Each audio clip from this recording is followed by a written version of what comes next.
So rates have gone down.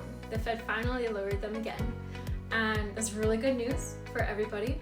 And it makes this a particular opportunity for you because not only are rates going down, but also we're at the time of year when prices already become a little bit more loose.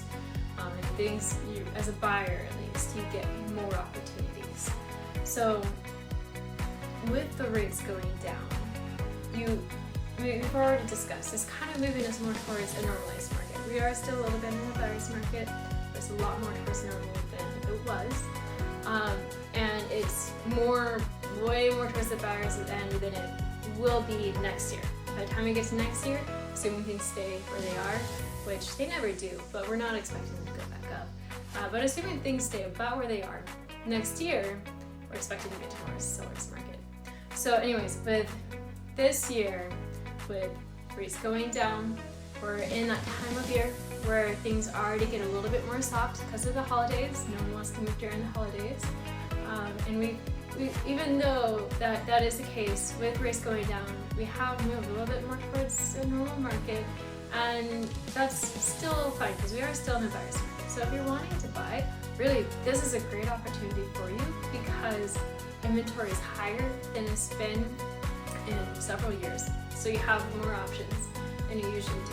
As a result, it's taking homes longer to sell, and with that, you get more opportunities because you can negotiate more. But as time goes on, especially once you get into next year, probably not this year, because again, the holidays. As we get into next year though, we're expecting the average days on the market to go down. We're expecting homes to start selling a lot faster. And I really am not sure. There's a couple different dynamics affecting inventory. So with rates being lower, more people come to the market, and it's also the new year, so everyone goes on the market in the new year. But at the same time, more people are going to be buying. Just the nature of new year, people buy, and also if rates lower, more people buy. So it'll be interesting to see what happens to inventory next year as a result of all that. But right now, you have an opportunity as a buyer because you have the benefits of being in more of a buyer's market than we've been. You have the benefits of having more inventory than we've generally had. And you have the benefits of having homes take longer to sell than they've generally taken, which results in you having more negotiating power when you try to go and buy a house. Because more sellers are on the market, the longer they've been on the market, the more frustrated they are because the homes aren't selling. So you do have an opportunity between now and the end of the year.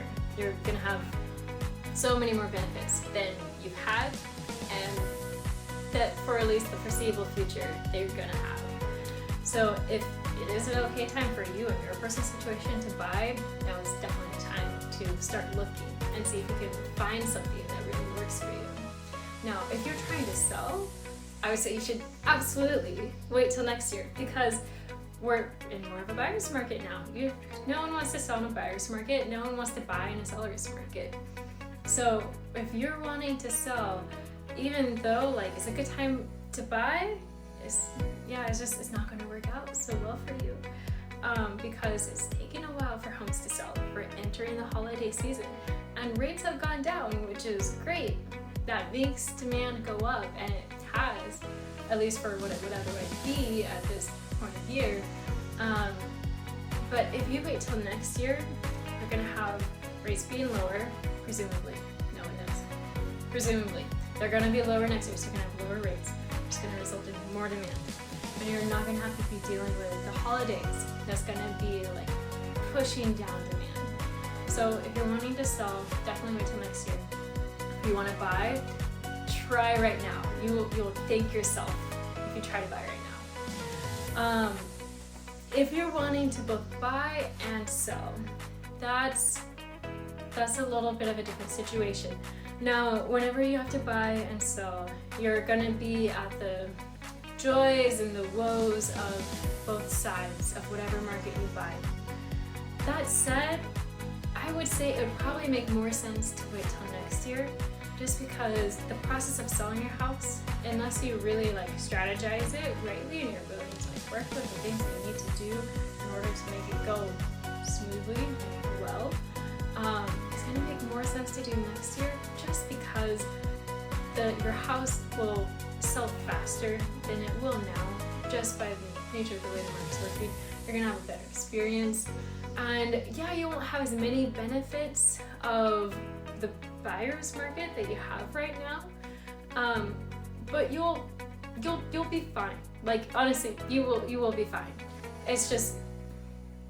It's easier when things are more balanced than it is when it's heavily strained on one side or the other. If it's a heavy seller's market, it's hard to do. If it's a heavy buyer's market, it's hard to do.